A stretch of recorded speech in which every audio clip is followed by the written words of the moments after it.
Deus é nosso Pai Celestial. Ele é o único que merece adoração. Ele é nosso Deus.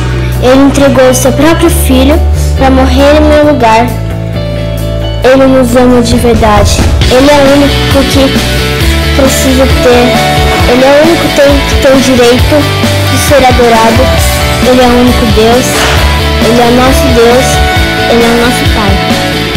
E conforme nós acreditamos nele, teremos fé em cada dia que passar. Ele nos ama e nunca vai deixar de nos amar. Eu prefiro morrer para ficar com ele do que viver sem estar com ele. Eu prefiro ficar sem vida do que estar com vida sem estar com ele.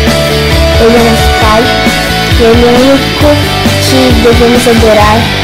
Ele é o único Deus e nosso Rei Salvador.